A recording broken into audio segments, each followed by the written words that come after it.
Welcome to the Inspiration Contagion podcast, where we spread inspiration one story at a time. I am your host, Holly Jean Jackson. Each episode spotlights and interviews one transformational leader, their stories, and their advice for how you too can lead yourself and others through inspiration. If you are a visionary seeking to uplevel your leadership skills, then this is the podcast for you. I invite you today to spread inspiration like a contagion. Welcome to the Inspiration Contagion movement. Welcome to episode 48 of the Inspiration Contagion podcast. This week's episode is also being recorded for video, so if you'd prefer to watch, please check out the show notes for the YouTube link. This week's guest is Angel Ribo. Angel is known as the CEO confidant. He is an influencer, international TV host, public speaker, CEO consultant, board member, and philanthropist. In the last 21 years, Angel has empowered more than 1,500 CEOs in 33 different countries. He was born near Barcelona and has lived in 8 countries and speaks 5 languages. Established entrepreneurs and corporate CEOs hire Angel to bridge the gap globally for expansion and exposure. Angel sits on the board of the Evolutionary Business Council, an organization with more than 350 global transformational leaders, with a combined reach of well over 600 million people. Angel is based in Texas, and in early 2017, he launched his international foundation, Wisdom for Kids.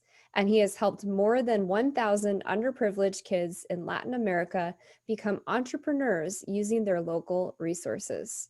With that, welcome, Angel. Thank you. Thank you very much for having me in your show. I love number 48. It's a great number. It is a good number. And I feel like your name is really appropriate. That's amazing, the incredible impact you've had, especially in children's lives. So thank you. You're like, they're Angel. That's incredible. Thank you. I have to say that probably my 3 kids have been a great school for me. Really, being really honest, I have a 20, a 12, and a 10, and they have really been, and they continue to be a great school for me. But thank you. Obviously, thank you very much for having me, for your nice words, and to everybody who's listening to us today, Holly.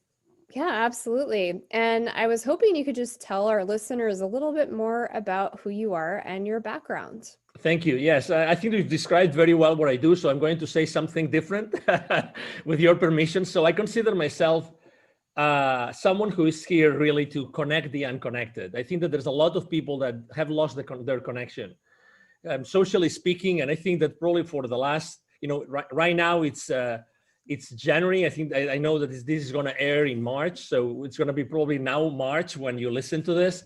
But it's been over a year already that a lot of people really think that believe that they have lost the connection. They have lost the connection to friends, to themselves, to some relatives, to a lot of different people. So I consider myself a connector of the unconnected. That's why exposure has been always for me very important, not for the sake of, a lot of people know who I am. No, just because of what I do. And I think that your exposure is only as good as what you do with it.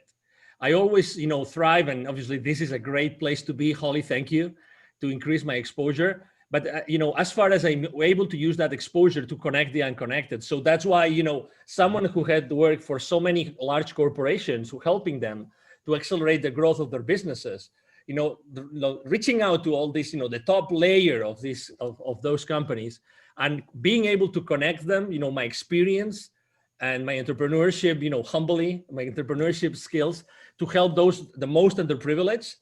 That's been a blessing. And why Latin America? Because I lived in Latin America for 10 years and I worked there for almost 15 years. And we're talking about just there, like 81 million kids that were in poverty there in 2012. So that's basically me. I think that connecting the unconnected is a very nice way I like to explain, to explain what I do in this world.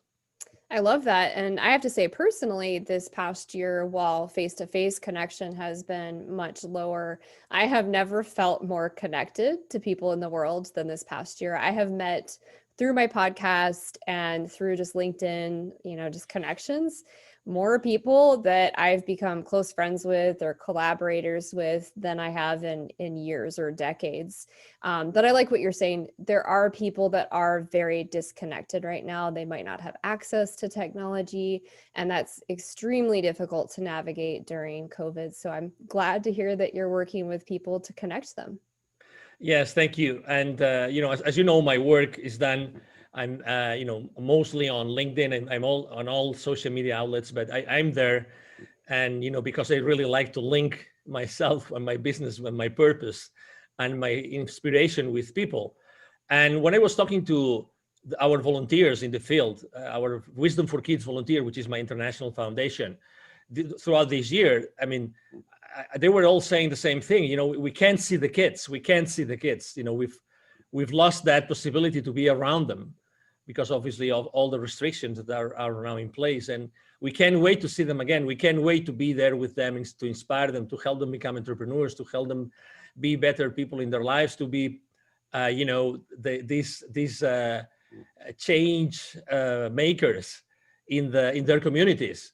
Which is at the end of the day, entrepreneur is someone that really changes their community. And you very well said that. Now we are really blessed because we have been able to increase our connections throughout this time, probably because we said, okay, so regardless of what's happening around us, that's what we stand up for. That's what we are here to do, and we're gonna do it no matter what. And it's awesome because probably that's made many of us to bloom and to go for strategies that maybe we didn't think of before. So I think it's a great time that we're living.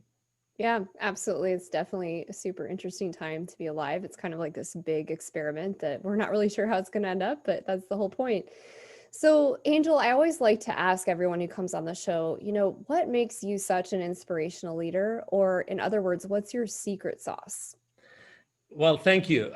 Thank you for saying that. I would say that my inspiration comes from really my essence, and it comes from what I do every single day, right? It comes from what I say to every single podcast host, or what I say to my employees or to my family members every single day. I think that I have been blessed of having a great life and working internationally in so many countries and doing so many things. And I think that everything that I had to learn from all those cultures and from all the people I've been dealing with, I mean, behind all those 1,500 companies and business leaders, there's obviously a lot of teams of a lot of people. There's a lot of people in my own teams throughout my life that have helped me to do that. So I think that it's my experience in my life that has allowed me to be who I am, and being able to make decisions, important decisions in difficult times in my life. I think that everything has made me someone unique. But let me tell you something. I don't think that I'm more unique than anybody else that is listening to us. Maybe the only difference is that, I have taken action and you have taken action. My favorite mantra is take imperfect action now. Take imperfect action now. I think that the people listening to us right now, they already have inside of them that unique experience. They have had this unique life. They have done those unique things. And there's a lot of people out there that they need their inspiration. They need their experience. They need their expertise and their knowledge. It's up to them if they take action or not. So again, I think that we all can inspire someone. I always think that every time I'm on an interview, there's someone that is going to listen to this, conversation between Holly and myself, and we'll learn something. And just if there's only one person today that likes the message and likes what we're talking about, oh my God, that's amazing, because we've been able to change the life of that person forever. That's the beauty of having those conversations. And that's why I think that having conversations is so important. Let me add something that I just saw this morning on LinkedIn. As you know, the consumption of podcast content has increased dramatically since last year. Well, when as you said it very well, when this experiment started, right? So, and the headline was something like, podcast, is not the right way to make money. That was literally, and it was the number one news on LinkedIn this morning. I think it was this morning or yesterday. And I was thinking to myself, yes, but I think that you're missing the point here, which is, what about the inspiration? What about those lives that all these podcast hosts and shows, are being exposed to, all these people that are listening to those conversations, and they might take action after listening to all those conversations.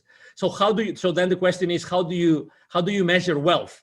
And I think that if we are able to contribute all of our, all the millions of guests and hosts in all the, podcast shows in the world, if we're able to contribute to changing this world somehow, oh my God, how much wealth it is, and it is going to be generated.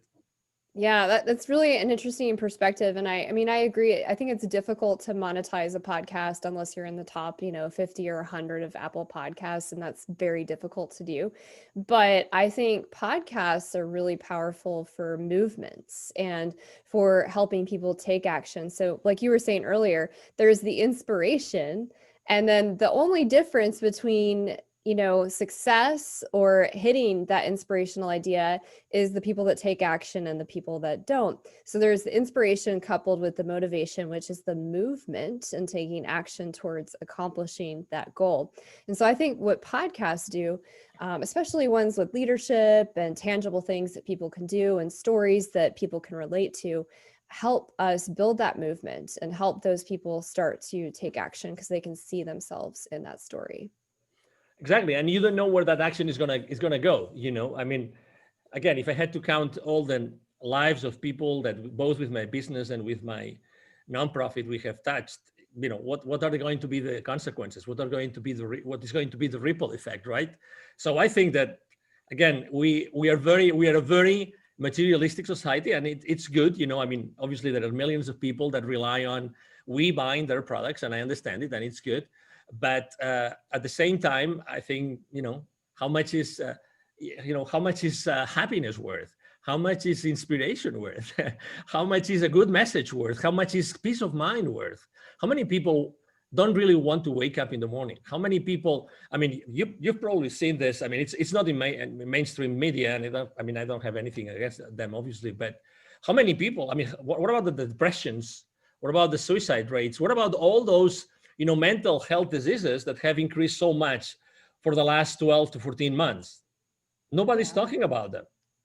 And it's a reality. I really believe that there's a lot of people in need, both business and so professional and personal wise. And we are here to help them, and we are here to inspire them. I really think that there's some healing behind what we do every single day, Holly. Yeah, absolutely. I think what you're describing too is, social wealth and having those connections, having that inspiration. I know for me, when I'm interviewing people, it's inspiring. It gives you kind of these new insights and new perspectives and provides a lot of value. So since you're describing how it's more than just tangible physical wealth and capital where you're buying physical things, how would you define success for yourself today, and how did you arrive at that definition? Well, to be honest, for me, success is to be able to be excited and passionate, to wake up in the morning, to have a wonderful place of peace of mind, and throughout the day, to be able to experience fully my life with my friends, with my coworkers, with my team, with my family members. This is for me wealth, to be honest, to have this absolute, peace of mind in which I can really thrive every single day without having to worry about anything. That's for me wealth, total wealth. I've made a lot of money throughout my life. I've had great jobs. I've been able to close great deals, you name it, as millions of people in the world. But at the end of the day, nothing compares to this happiness. Nothing compares to being yourself and being able to do whatever you want. Right now, both you and me, we could be doing something else, but we chose to be here. We chose to be, an inspiration contagion. That's what we chose to do. And we do it really, because we really believe in the mission that we have behind us. And that's more important. So I'm able to do this because, I really believe I'm wealthy because I'm able to do this. I'm able to set up this appointment with you and have this conversation with you. And really being able to choose every single moment in my life to choose what I'm going to do with it, what I'm going to do with my time. That's real wealth for me. Yeah, I love that. And I guess my follow-up question to that would be for people that might be listening and they're saying to themselves, great, but it kind of requires some of that actual cash wealth in order for me to have the freedom to choose and select how I spend my time. So I would share with them first, and then I'll have you respond. I find that it's really important when we don't have that external validation of, income. We haven't hit the, goal that we're trying to achieve. We haven't hit the next level in corporate America, whatever that next goal is. It's so important that we choose in the moment to be happy. We can choose to have a good perspective and enjoy the journey. But I also want to hear what you would say to people that are still struggling financially, and so they don't have as much freedom to make those choices. Number one, I've been there. Okay, believe it or not, I've been there. I've been struggling financially myself. So that's the first thing. Second thing, I know a lot of people that have been struggling financially, a lot, like a lot. And guess what? Guess what? You will always survive. You always thrive. You always eventually go back to a place of safety. So you have a choice. You have a choice right now. Okay, so keep on digging, keep on focusing on that you don't have, or focusing on what you already have, and focusing on those thoughts, those memories where you already were thriving and you were happy and you had everything that you wanted. You know, get really stuck on those thoughts as opposed to what you're feeling that could happen, what you are, fearing or fearful of what might happen in the future, right? So the reality is that, there's something in this dimension that we live, whatever you want to call it, okay, that has our back. It's a reality, regardless of what we're going through right now. We will eventually thrive, we will eventually succeed, we will eventually be in the right place. So instead of thinking that the worst is going to happen and you're going to lose your house and you will have to move out and you will lose your vehicles and you name it, why don't you think that everything is going to be all right? And everything is going to be all right because you've already been in many, many, many different instances in your life in which you're going to be all right. So, I myself believe that at some point, I mean, I don't believe that when we die, everything is done and terminated and there's nothing after that. I don't believe that. I personally think that, we decided at some point of our existence to come back here. It was our choice. It was my choice to decide to come here. And you know what? I chose to come because there was something that I was going to leave, that it was going to be maybe not something that I really liked, but I was going to be able to thrive and to go through it. It doesn't matter. So I heard someone said one time that you are only the things that are thrown at you are only thrown at you because you are able to cope with them. Because you are able to cope with them. Obviously, we always have free will to accept them or not, right? But we always can cope with them. So it's just, it's just an exercise. It's just an experiment how we deal with them. But we have this choice. So my advice, if I may, to you would be, embrace that choice, embrace that challenge, and try focus your energy completely of going out of that place where you are now. And you will, because you have always succeeded in doing it. Really, I mean, I know it's difficult. I know there's a lot of fear out there. There's a lot of uncertainty. Regardless, you will make it happen. You will succeed. You will really, really, really go to the other side of the tunnel that you might think that you are in right now. Yeah, I love that. And I have a lot of clients this past year and from 2020 that had so many challenges personally, professionally, spiritually, mentally, like you name it. And I'm sure you have the same experience, Angel. And I just keep reminding them, like, okay, well, what are you learning right now during these challenges? And okay, cool. So from that lesson, how can you apply that to helping your customers? Because they're probably going through the same thing. And that's where the light bulb starts going off is, oh, well, wait a second, this isn't happening to me. It's probably happening for me, which is really difficult when you're in the middle of a challenge or an obstacle to see the silver lining or the lesson behind it. But it is really an important shift in perspective. And I also like the reminder of not focusing on the fear and not going down the should have, could have, what if train, and instead focusing on what you're grateful for today. Those are really, really great pointers. Yes. And, obviously what's happening right now in the world is global, right? It's 7.5 billion people going through the same thing, right? At certain different levels of restrictions, different levels of, lifestyles. I mean, but it's happening globally.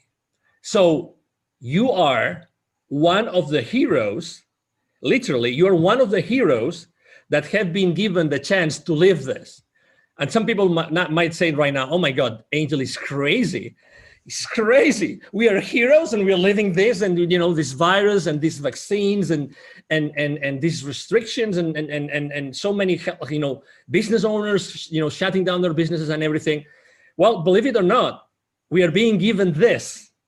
What do we do? You said it very well. It's happening for us. So this is an opportunity for us to think differently about how to deal with our lives, with our professional careers, and with our clients, and with everybody around us. Really, this is a blessing.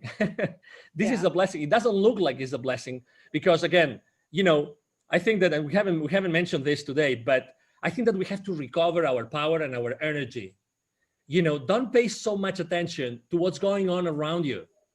Don't go really, because if you want to be X number of hours in front of your TV set and listening to news or reading to news on social media, it's up to you. You can do it, but don't allow that to take the power, your personal power, away from you. It's you. Nobody should be taking that power away. And that power you can use for whatever you want in your life. You can still create wonderful things. You can still, try to focus on, those videos, those pictures, those photos from those trips, all those things that really inspire you and take you to this very nice place, mentally and intellectually. Do that instead. But again, recover your own power. Recover your own power. Don't allow anybody, nor any institution, nobody, to take that power away from you. It's extremely important. And it's still, of course, and that's one of the mistakes I made when I started my entrepreneurial career, is ask for help. Ask for help. If you think that someone can help you because you are struggling, hey, there's nothing that's going to recover. It's going to give you back your time, the time lost. Have someone help you. Have someone help you in that journey. Someone from the outside that might be able to help you, to give you some clues, so you go back to a place where you feel much comfortable and you feel that you are thriving back again. Ask for help. We all have money. We are fearful of losing all of our money. Of course, we've been for years saving it. I'm there with you, but still, time doesn't come back. So use your time wisely and use your resources wisely to go back on track, and use your time, wisely. Yeah, that's a good point. And I think a lot of people think that they're failures when they ask for support or they ask for help. And I know even a lot of business owners that have struggled from this past year, from the pandemic and from all of the shutdowns and the economic impacts. And there's so much shame when they come to you to ask for help. And so I also just want to remind people, if you're listening and you are in need of support or help, there is no shame in that. I mean, obviously you want to ask the right people. You want to find somebody you trust, somebody who is doing well in the area that you need help in, whether that's a mentor, a coach, a class, whatever that is. But be careful who you ask for help from, especially if you're feeling really shameful around doing that. Yeah. I agree. And again, don't be so hard on yourself. I mean, you are so right on the shame thing. So right. But guess what? I think that since the very beginning, in when we are kids, I think that guilt plays a key role. And, we're always told, don't do this, don't do that, don't do this, don't do that. So we are more like guilty for things than being praised for things that we do right. Unfortunately, it is what it is, just because our parents, just to say something, obviously I love to death my parents, but they want you to survive, right? They want you to be a kid that's going to make it to youth and to adulthood. I mean, I understand that, but in order to protect us, very often we are, negatively influenced, and for the good, for the good of us. But the point I'm trying to make is, the other day there was someone that was analyzing manipulation in advertising and media. And he ran a survey, and when he got basically the results of the survey, guilt was the number one instrument being used by advertisers and media to get their messages across. Again, I'm not judging anybody. I'm just saying what the people that reacted to that survey showed in the results of the survey. So it works. It works. So it works that, we fully understand that you might feel like this asking for help. But again, think about your life in terms of time, and time is the most valuable and precious resource that you have and you will always have. Yeah. Yeah. And your health is equally important. And, if you're not taking care of yourself and your health, then your time is even more limited. Mm-hmm. So I would advise you to invest wisely your time, resources, and health during this next 6 months to a year. So I also wanted to ask you, you've kind of shared a lot of inspiring stories, but is there a particular story of inspiration that you're known for?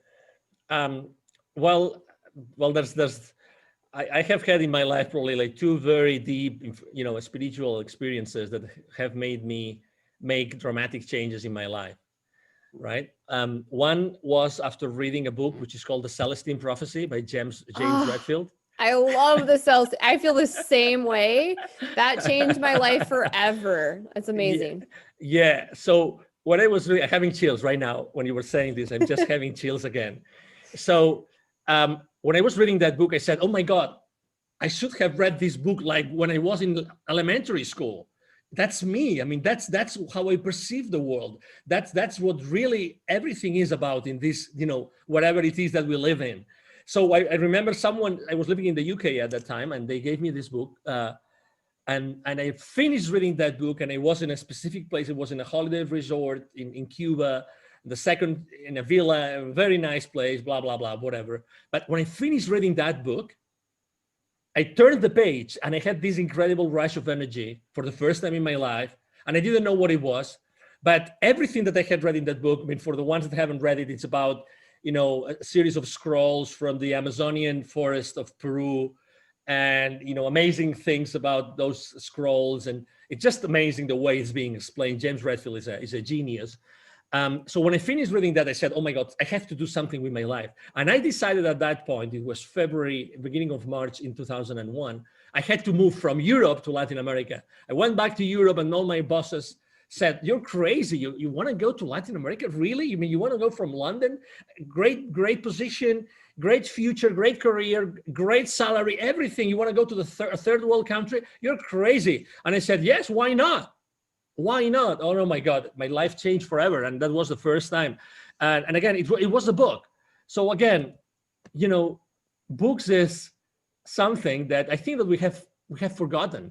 Now that everybody, is trying to say, no, anything is justifiable, and you can find anything on any website, and that is supposed to be truth just because it's on a website. Go back to the books. Go back to reading books. Go back to be reading like hardcover books, hard printed books, because they're going to inspire you. There's millions and millions of amazing books that can change your life. Again, looking for inspiration, which this show is about, Holly. Oh my gosh, I could talk for days about the Celestine Prophecy. One of my favorite words is serendipity. And in the Celestine Prophecy, one of the first scrolls that they discover and they teach about through this story is coincidences, and how when we run across somebody a couple times, or we experience deja vu, or something's really serendipitous, a happy accident, it means something. It means we should be paying more attention to that. And so ever since I read that book, which I was in my early 20s when I read that, if I run into somebody multiple times, the third time or second time I run into them, I'm like, hey, I think we're supposed to connect about something. Is there something you wanted to share with me? And every time I do that, there's some profound thing. And they're like, how did you know? It's incredible. It's like these simple things. And totally. Yeah, that's one of the first books that I read that transformed my life and really defined a lot of things for me spiritually as well. So I'm glad you brought that up.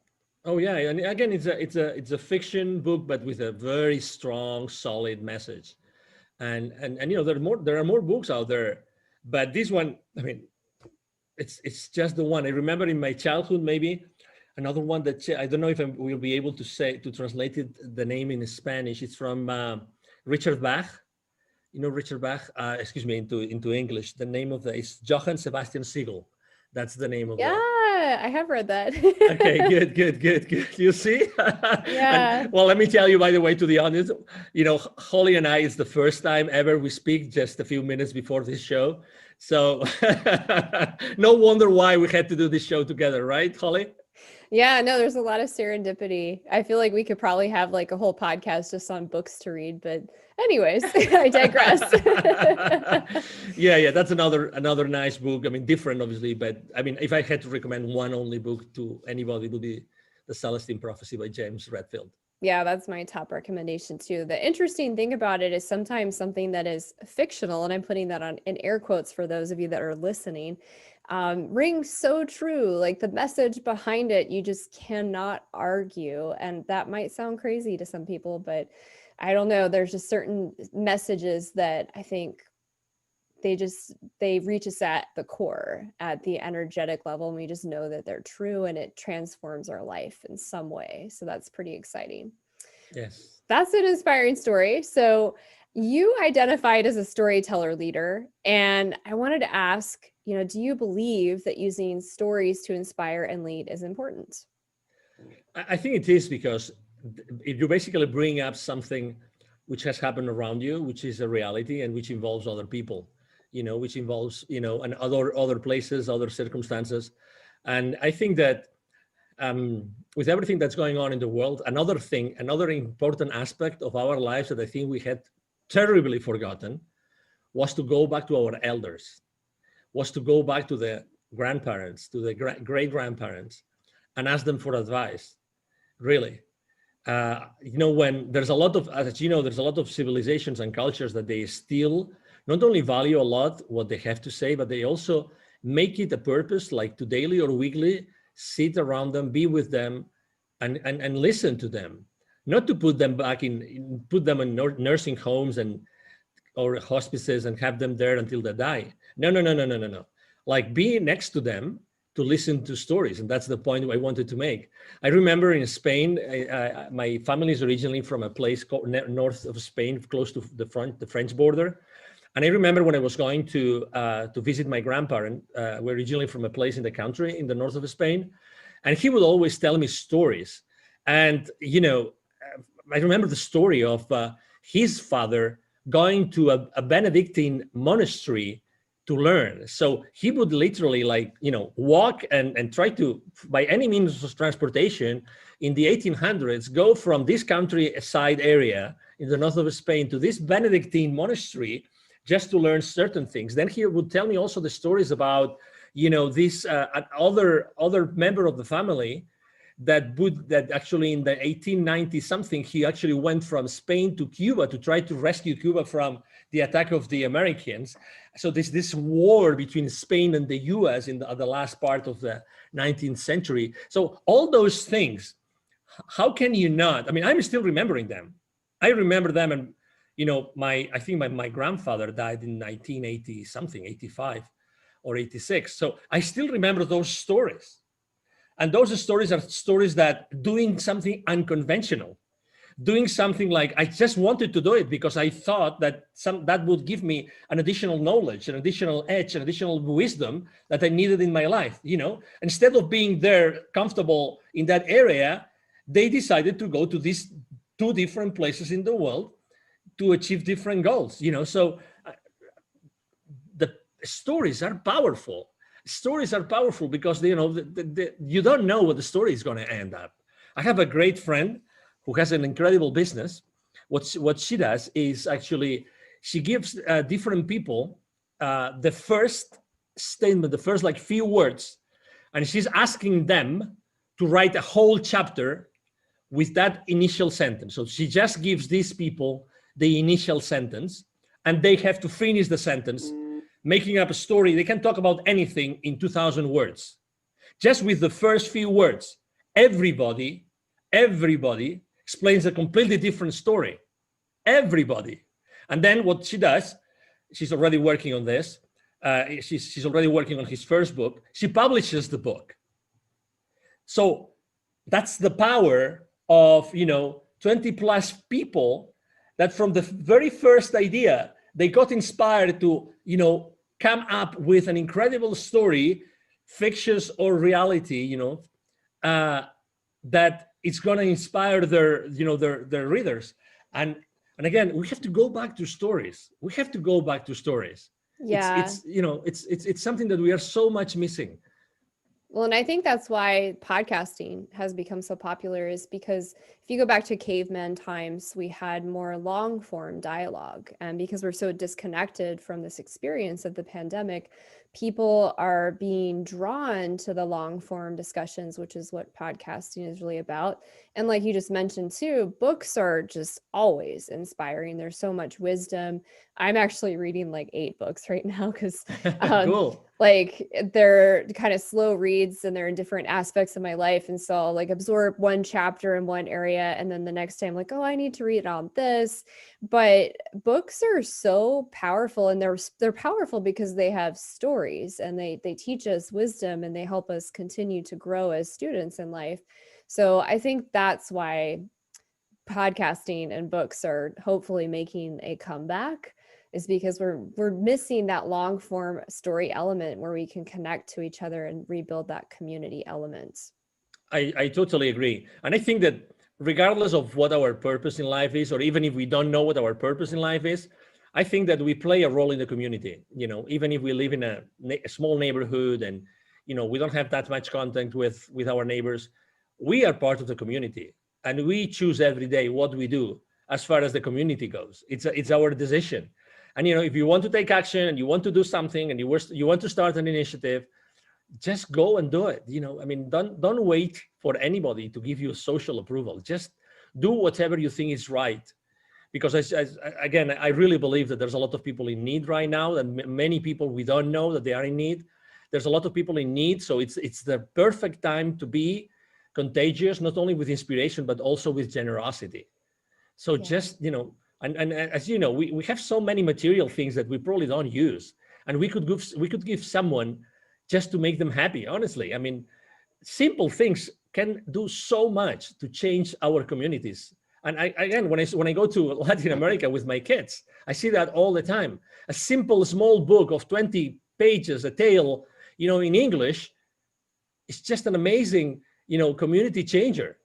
Just because it inspires someone, because it allows them to see the English. I can learn some basic English, words and lessons and expressions, and that can help me, make me understand something that is written in another book or magazine, or I hear in the news, whatever that is. So again, there's so many things that we can do today. Yeah, there's a beautiful story about, I think it's a nonprofit. This is a book that I read a long time ago about pencils of promise. And so this young gentleman traveled the world and he started handing out pencils to people in impoverished areas. And these children were just so overcome by having a pencil, because it opened their world up, because they didn't have the ability to write anything. So simple things like that. But even further than the physical things you can give, for people that are listening and you've figured out a solution to something. So you've navigated a divorce, you've learned how to balance a budget, whatever that is, whatever your superhero power is, whatever your idea is, you not taking action on that is actually not helping probably hundreds to thousands of people around you. So instead of letting fear run your, agenda and not taking action because you're afraid you'll fail, think about all the people you could be helping transform their lives. Exactly. And it's your decision.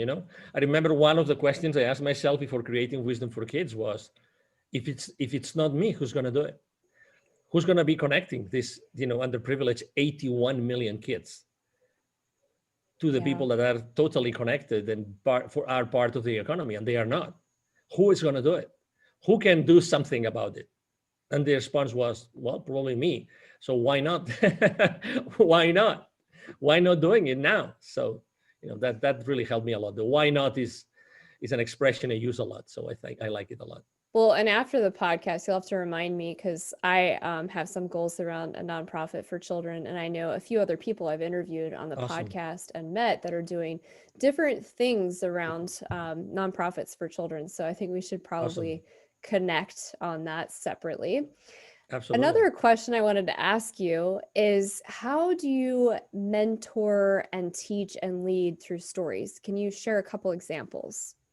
Yes. So obviously, I like to conduct myself with the people I serve through questions. I think questions are very powerful. I think questions allow you to put yourself and to put the people around you in a different place in their mind. I think that perception is reality, regardless of my efforts to change Holly's perception about something. Your perception is your reality, and my perception is my reality. And it's the same thing with my mentees, my coachees, and the people I help with my consulting. So I like to ask questions. And I think that most of the answers are inside of them, but I ask questions. So whenever I'm asking questions, and there's something that they say or they refer to that gives me the possibility to use one of the questions, one of the stories, one of the things I've lived in my life, then I use it as a part of the reality that already existed, that was already created, that was related to what that person wants to do or wished that he or she was doing today. So I think that, thank God I've been given the possibility to be able to make those connections while I'm talking to people. It's like when we are having this conversation, there's many different styles of podcast hosts, right? You have this tremendous ability to connect a lot of many different things and to connect it with your own experience and your own practice and everything. That's something that you do wisely and fast, right? So I'm sure that you do the same thing in your practice, and that's why you have so many clients. So I think that this is an ability that not everybody has, but we have to consistently ask questions so we actually go inside that person and we really get to know that person genuinely in order to be able to help them. And it's not always, we don't always succeed. I'm sure that you have also, failures. You have failed with some clients. I have miserably failed with some clients as well. But, that was a very important learning lesson for me. And what did I do? I learned from that lesson and I made sure that wouldn't happen again, obviously.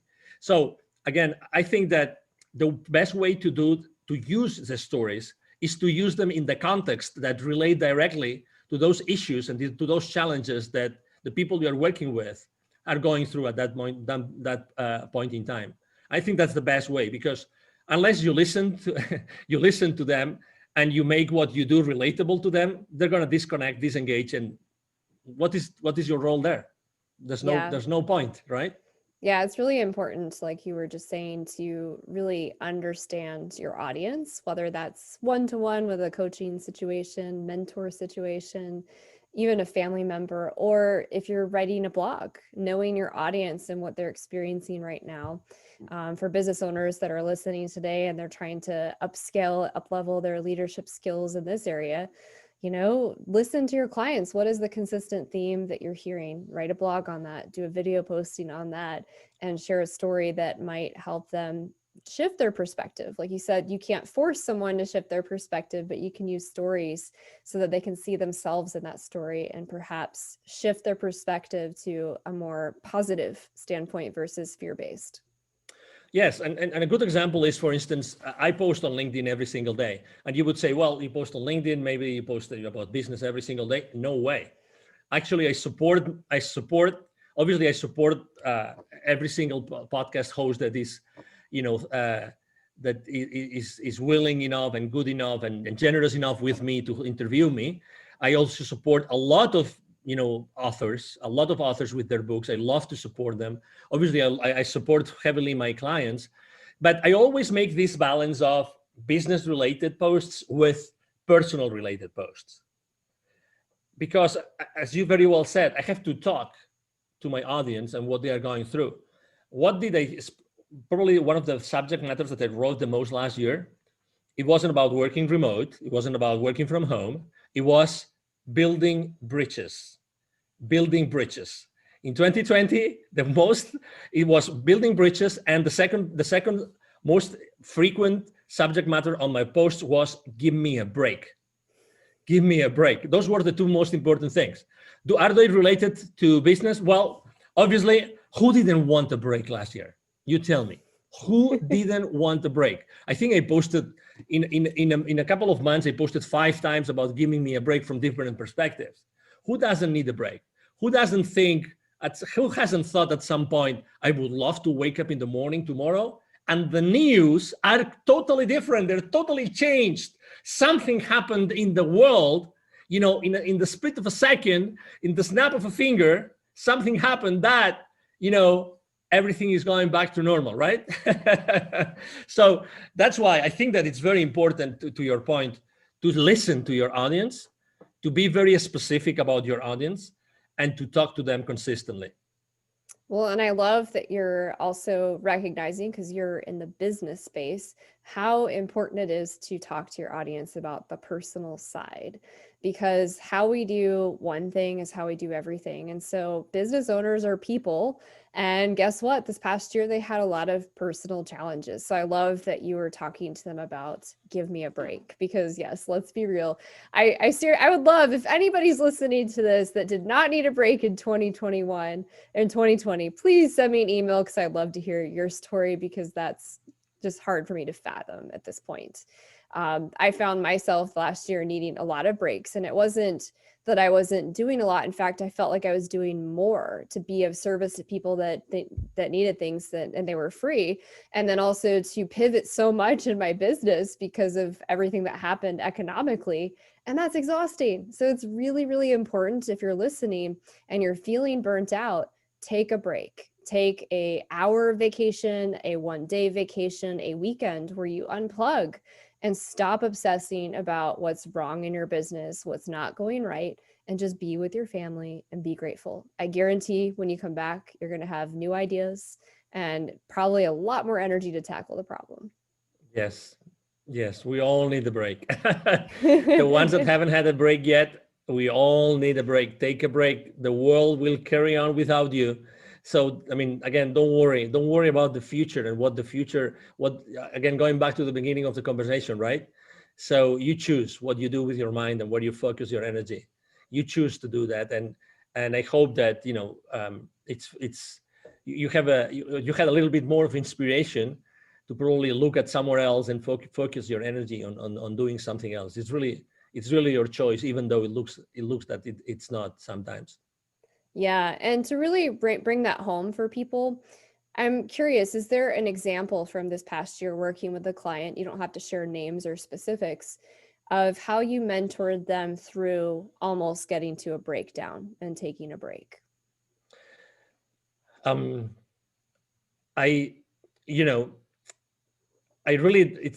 It's difficult to allow someone to get to that place where, they were close to a breakdown, so I knew that things were going to happen. The most traumatic moment in my life was probably my first divorce.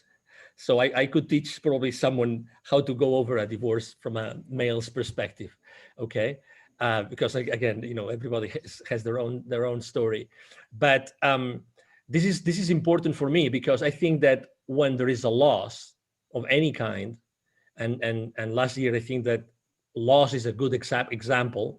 Loss of all your habits, loss of all the things you used to do, the places you used to visit, the people you used to visit, everything. I think that knowing about the different stages that you go through to get acquainted with a loss, actually, I think that helped me a lot. So that's why when I saw this happening, and it's not the first economic crisis that I was going through. I lived very intensely 2001 and 2008, 2009, very intensely. So from a business perspective, I was already doing things that I knew that I had to do in order to overcome this for my clients. And I think that one important thing that I rediscovered with my clients this year was to have these tough conversations. That's something that I learned from someone, which is called the secret contract. So I believe that we all have something called secret contracts. Which is that you expect from people, and you expect from everybody who is related to you at some point, you expect from them specific things. but they also expect from you specific things. And those conversations have never happened. So you expect things from your partner, from your kids, from your parents, from your friends, from your business partners, from your clients, and the same thing the other way around. But guess what? Those expectations have never been substantiated, right, on a conversation. You've never had those conversations. So in this moment, in which in that moment last year, in which our minds were going so fast, spinning, spinning. I think that having those conversations and say, okay, calm down, let's collect ourselves, and let's talk about this. So what are the options? What's going to happen? What might happen? What we don't know that might happen. Okay, so there's all these things being said. We're being told all those things, but what is really going to happen? What is uncertain? What is certain? And then help them navigate in that environment of certainty versus uncertainty. And again, okay, we're losing specific things, but it's also the time to gain other things, to bridge the gap, to do other things that probably we didn't have time to do before. Okay, so in this reset that's going on, what else can we do that we were not able to do before? So I think that, answering to your question, I was able, or I had to focus or refocus my clients' goals, objectives, minds into what was really important for them, so I could help them better see what the path, what the journey was going to be moving forward. And I think that helped me a lot. Yeah. And that's a great reminder is when we have these secret contracts and these expectations, oftentimes we are left disappointed and frustrated and in fear because that contract has been broken. And in our mind, it's this sacred contract that we've never spoken out loud. So I imagine a lot of people, especially people that are sheltering in place at home with kids, and maybe their relationship was already a little rocky. This is making those difficult conversations come to the surface faster. I think it's the same thing with business owners that had to pivot a lot to try to survive, or maybe they didn't make it. So yeah, a lot of those difficult conversations are happening, but like you were kind of alluding to, that's also allowing people to see what's most important, which is really great and really insightful so that they can realign their life and their business and where they're headed in this year. Absolutely. Yeah. Yeah, I agree. And again, it's our choice. It's our choice to decide what we want to do. We have, honestly, I think that we have an incredible, ahead of us, an incredible time to do incredible things, to pivot, as you said, to reinvent ourselves, to decide what we want to do with our lives. That was a good opportunity for us to decide what we wanted to do, and keep on helping, keep on doing things for the rest of the world, keep on giving back, and it's gonna come back to you. So I don't know. I mean, I like to see the life, from a positive perspective, and I think that we all have this incredible power inside of us, and we can be inspiring everybody every day. Absolutely. Well, this has been great. We're actually going to move on to the lightning round of questions. I am pretty sure I know the answer to your first question. What's your favorite book? Yeah, it's The Celestine Prophecy by James Redfield. Thank you. Excellent. What networking or community group do you love the most? Well, I like very much the Evolutionary Business Council, the one that you mentioned originally, because it's a group of transformational leaders, and we actually have a huge outreach to reach the world, to change the way that the world is doing business today. Excellent. What's the best piece of advice you could share with others today? Take imperfect action now. Excellent. And if you could share one message with the entire world, what would that be? You are an incredible human being, and with an unstoppable, capacity to change the world. Just you inside of you right now. So just please be aware of this and take action, whatever it is. Take an action, even if it's a small, to start, living the rest of your life today. Love that. And what's the legacy you wish to leave behind?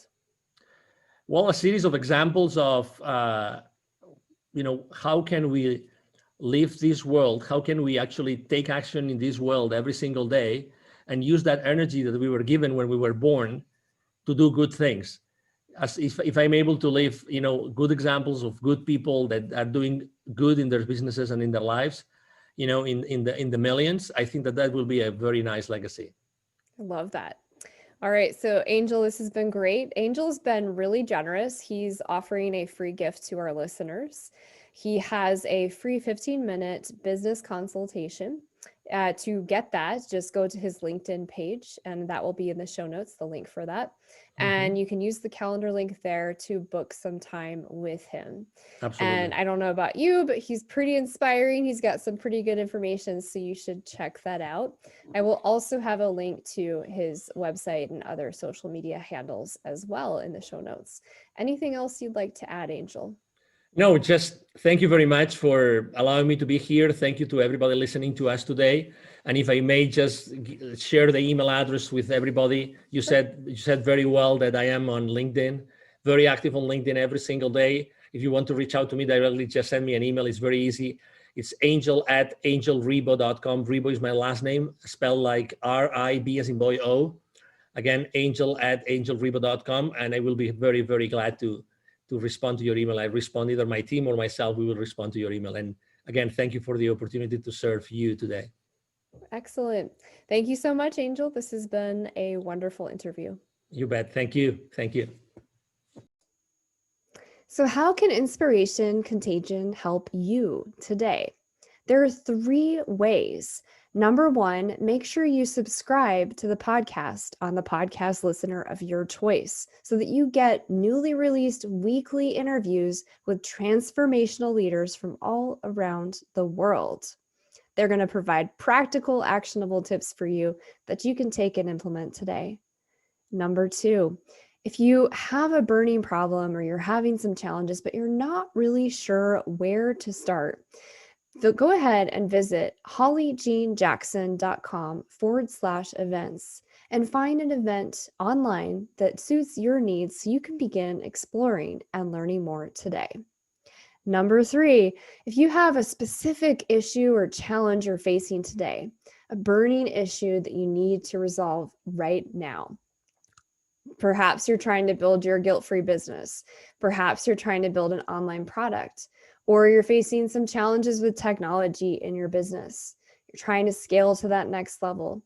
Regardless of what the challenge is, go to hollyjeanjackson.com and then visit the services section and schedule an appointment.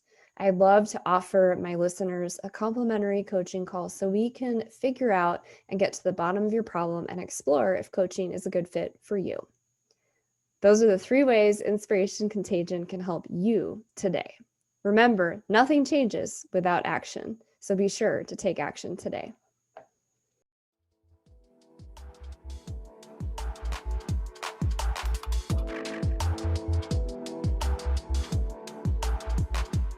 Thank you for joining the show today. I hope you were inspired. More importantly, I hope you take action. What is one thing you can do in this moment that will inspire someone? Without action, nothing changes. Be the change you wish to see in the world. If this show truly inspired you, we ask that you share it through your network. Help us spread the light and inspiration in the world. I look forward to seeing you here next week.